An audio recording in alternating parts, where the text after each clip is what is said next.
नमस्कार सखीनो, मी अलका बाबर. माझ्या अन्नपूर्णा चॅनलमध्ये तुमचे स्वागत आहे. आज मी तुम्हाला संत एकनाथ महाराज यांची कृष्णभक्ती कशी होती ही कथा सांगणार आहे. माझा हा व्हिडिओ शेवटपर्यंत बघा. आवडला तर लाईक, शेअर आणि सबस्क्राईब करायला विसरू नका. श्री स्वामी समर्थ.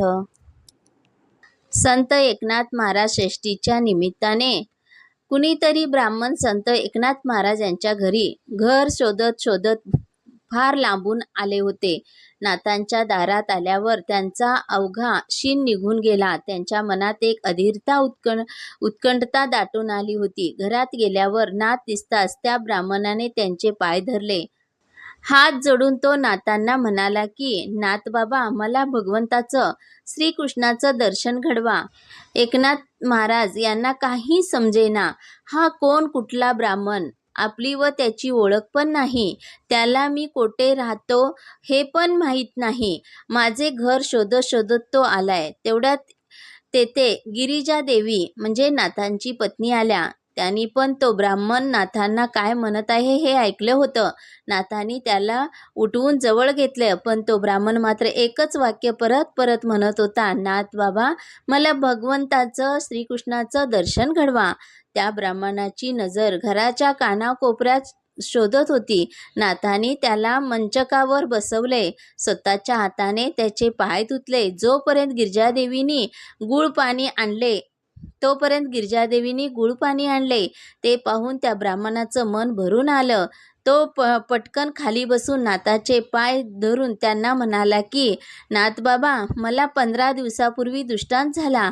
भगवान श्रीकृष्ण माझ्या स्वप्नात आले आणि मला म्हणाले की, मी एकनाथ महाराज यांच्या घरात आलं आहे.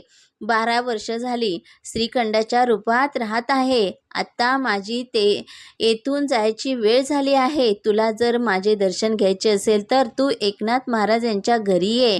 नाथ बाबा, मला सांगा की 12 वर्ष तुमच्या घरात भगवान राहत होते, ते कोठे आहेत?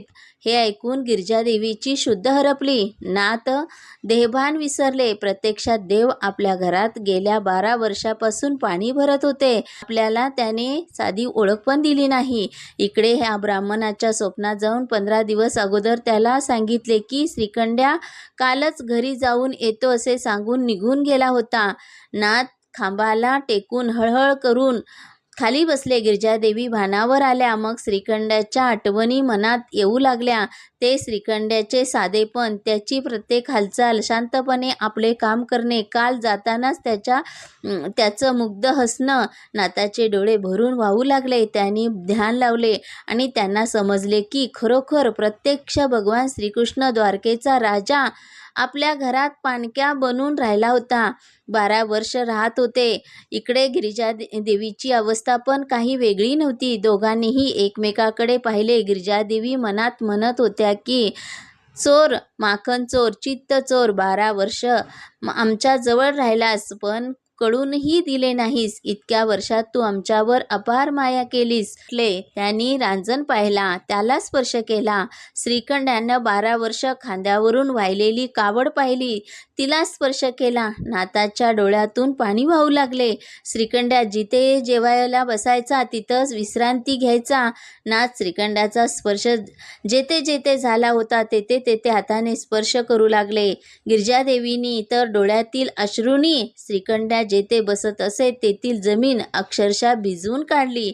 कंठ दाटून आला. त्यांनी आकाशाकडे बघितले आणि त्या म्हणाल्या की, हे भगवंता, सगळीकडे तूच आहेस. डोळ्यात तूच, देहात तूच, अंतर्बाह्य तूच आहेस. आमच्या घरात श्रीखंड्याच्या रूपात तूच राहत होतास. आम्ही तुला एक गरीब साधा पाणक्या समजलो. आम्हाला क्षमा कर देवा श्रीकृष्णा. पण तू जर खरोखरच श्रीखंडाच्या रूपात आमच्याकडे गेली 12 वर्ष राहत होतास हे खरं असेल तर प्रसाद रूपाने काहीतरी श्रीखंड्याची खून दे.